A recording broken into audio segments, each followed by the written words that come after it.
आज हम कृषि संबंधी नई रणनीति और हरित क्रांति के बारे में पढ़ेंगे। कृषि के विकास के लिए सरकार ने लगभग 8 वर्षों 1961 से 1969 तक जो रणनीति अपनाई उसे नई कृषि संबंधी रणनीति कहा जाता है। ये रणनीति फोर्ड फाउंडेशन दल की सिफारिशों के आधार पर थी। इसका मतलब है कृषि के विकास के लिए ऐसी नीति अपनाना जिसका उद्देश्य है कृषि उत्पादन, उत्पादकता में वृद्धि करना, कृषि आगत जैसे उत्तम बीज हैं, रासायनिक खाद, कृषि साख, सिंचाई, पौधे संरक्षण इत्यादि का कुशलतापूर्वक उपयोग करना और किसानों की आर्थिक दशा में सुधार लाना। तो नई कृषि रणनीति की मुख्य विशेषताएं इस प्रकार से है। पहली है कृषि तकनीक। नई नीति में कृषि के उत्पादन के लिए आधुनिक तकनीक पर काफी बल दिया गया। इसके लिए अनुसंधान और उत्पादन के नए ढंग अपनाने पर भी विशेष बल दिया गया। सेकंड है आगत पैकेज। कृषि आगत जैसे बीज हैं, रासायनिक खाद हैं, सिंचाई, यंत्रीकरण, कीटाणुनाशक दवाइयां इत्यादि का भी उत्तम किस्म की जो आगत है उनका देश के कुछ चुने हुए क्षेत्रों में सम्मिलित रूप से उपयोग किया गया और इसके परिणाम स्वरूप कृषि उत्पादन में वृद्धि पर बल दिया गया। नेक्स्ट है संस्थागत सुधार। नई नीति में संस्थागत सुधारों पर भी काफी बल दिया गया। इसके लिए मध्यस्थों का उन्मूलन करना, वास्तविक काश्तकार को स्वामित्व का अधिकार दिलाना, जोतों के आकार को आर्थिक बनाना, कृषि भूमि का उचित बंटवारा करना, कृषकों के हितों की रक्षा करना और सहकारी खेती को प्रोत्साहन देना इत्यादि सुधार इसमें सम्मिलित हैं। नेक्स्ट है बहुफसली खेती। बहुफसली खेती के विकास पर इस नीति में काफी बल दिया गया। एक फसल की जगह कई फसलें भूमि से लेना, इसके फलस्वरूप भूमि का उचित और अधिक उपयोग हो सकेगा। नेक्स्ट है समन्वित कार्यक्रम। नई कृषि नीति में कृषि के विकास कार्यक्रम को समन्वित करने के लिए, कोऑर्डिनेट करने के लिए सामुदायिक विकास योजनाओं का काफी विस्तार किया गया और इसका लक्ष्य ग्रामीण विकास के सभी कार्यक्रमों को समन्वित करना, उनको एक सूत्र में बांधना तथा कृषि विकास संबंधी योजनाओं को पूरा करने में लोगों का सहयोग भी प्राप्त करना है। लोगों को इसके बारे में जागरूक किया गया। नेक्स्ट है कृषि विपणन। नई कृषि संबंधी नीति में केवल उत्पादन को बढ़ाना ही लक्ष्य नहीं था, बल्कि कृषि उपज के विपणन को भी सम्मिलित किया गया। उसकी मार्केटिंग को, किसानों को उसकी उपज का उचित प्राइस मिले, उचित कीमत मिले, उसकी कृषि उपज की न्यूनतम कीमत का निर्धारण करने के लिए भी कृषि आयोग, एग्रीकल्चरल प्राइस कमीशन की स्थापना की जानी चाहिए। इस नीति में ये डिसाइड किया गया।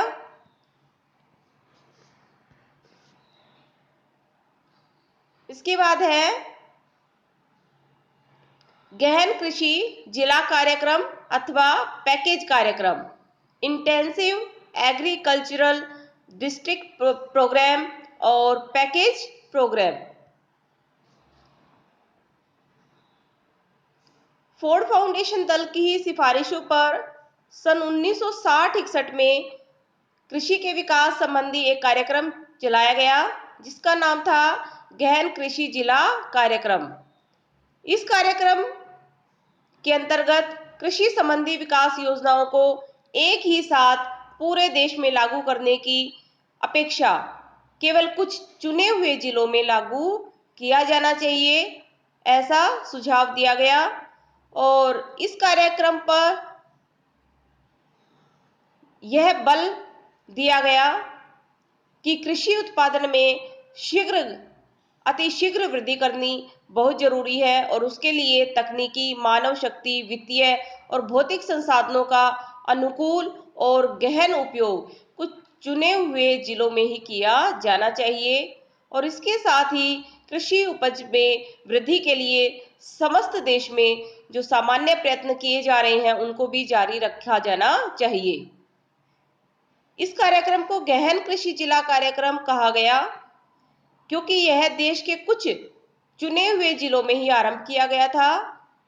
इस कार्यक्रम को एक और नाम दिया गया पैकेज कार्यक्रम, क्योंकि इसके अंतर्गत कृषि उत्पादन में वृद्धि करने के लिए खेती के कृषि संबंधी कुछ सुधरे हुए ढंगों को एक ही साथ अपनाने का पैकेज भी प्रस्तुत किया गया।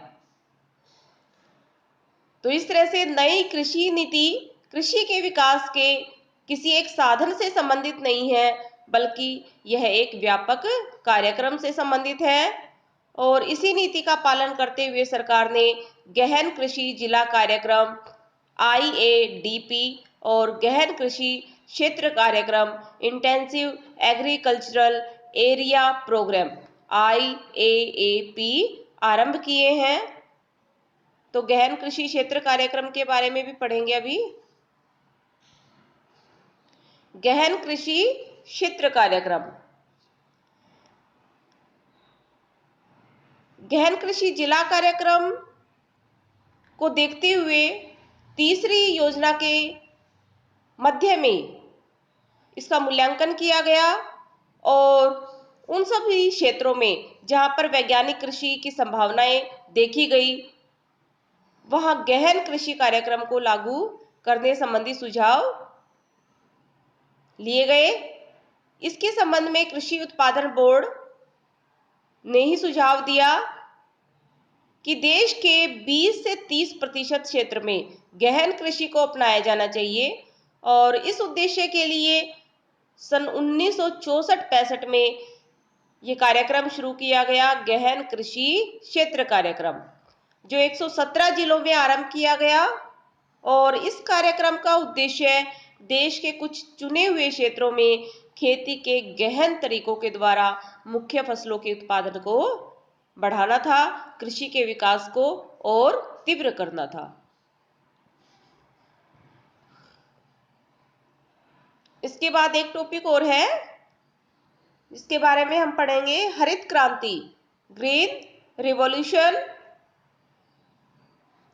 भारत में योजनाओं की अवधि में काफी कृषि सुधार अपनाए गए और इन उपायों के कारण ही 1967-68 में अनाज के उत्पादन में 1966-67 की तुलना में लगभग 25% की वृद्धि हुई और किसी एक वर्ष में अनाज के उत्पादन में इतनी अधिक वृद्धि होना एक क्रांति के समान था उस समय में। अतः अर्थशास्त्रियों ने अनाज के उत्पादन में होने वाली इसी वृद्धि को हरित क्रांति, ग्रीन रिवॉल्यूशन का नाम दिया। हरित क्रांति क्या है? हरित क्रांति से अभिप्राय कृषि उत्पादन में होने वाली भारी वृद्धि से है, जो कृषि की नई नीति अपनाने के कारण हुई। देखिए, हरित क्रांति के प्रभाव भारत की अर्थव्यवस्था पर हरित क्रांति का काफी प्रभाव पड़ा, जिसके कारण चौथी पंचवर्षीय योजना के निर्माण में ये काफी सहायक सिद्ध हुआ। और इसके मुख्य प्रभाव, पहला है उत्पादन में वृद्धि। हरित क्रांति के फलस्वरूप 1967-68 में और उसके बाद के वर्षों में फसलों के उत्पादन में काफी तीव्र गति से वृद्धि हुई और 1967-68 के वर्ष, जिसे हरित क्रांति का वर्ष भी कहा जाता है, अनाज का उत्पादन बढ़कर 950 लाख टन हो गया। इसके बाद है पूंजीवादी खेती। हरित क्रांति का लाभ उठाने के लिए काफी धन की आवश्यकता है और ये धन केवल वही किसान खर्च कर सकते हैं जिनके पास कम से कम 10 हेक्टेयर से अधिक भूमि हो। हरित क्रांति के फलस्वरूप देश में उन किसानों को खेती करने के लिए प्रोत्साहन मिला, जिनके पास 10 हेक्टेयर से अधिक भूमि थी, और इस तरह से पूंजीवादी खेती को काफी प्रोत्साहन मिला। किसानों की समृद्धि। हरित क्रांति का एक और प्रभाव पड़ा कि किसानों की अवस्था काफी सुधर गई। उनका जीवन स्तर पहले से काफी ऊंचा हो गया था, और किसान जो है वो कृषि को एक लाभदायक व्यवसाय के रूप में जानने लगे थे, और कई व्यवसायी कृषि से आकर्षित हो गए थे, और वो भी कृषि करना चाहते थे। और इसके साथ ही देश में उपभोक्ता वस्तुओं की मांग में भी काफी वृद्धि हुई, और उच्च कोटि की जो वस्तुएं हैं, विलासिता की जो वस्तुएं हैं, उनकी मांग भी बढ़ गई थी, क्योंकि किसानों की आय बढ़ गई थी, और इसका औद्योगिक विकास पर भी काफी प्रभाव पड़ा। नेक्स्ट है खाद्यान्न के आयातों में कमी। हरित क्रांति के कारण भारत में खाद्यान्न के आयात में भी काफी कमी हुई, क्योंकि खाद्यान्न का उत्पादन काफी बढ़ने लग गया था। दांतेवाला के अनुसार उन्होंने कहा है, हरित क्रांति ने सांस लेने का समय दिया है। इसके फलस्वरूप खाद्यान्न की कमी की चिंता से छुटकारा मिलेगा, और नियोजकों का ध्यान भारतीय योजनाओं की ओर लगेगा। तो इससे योजनाओं में अर्थव्यवस्था के अन्य क्षेत्रों के विकास की तरफ भी रुझान बढ़ेगा।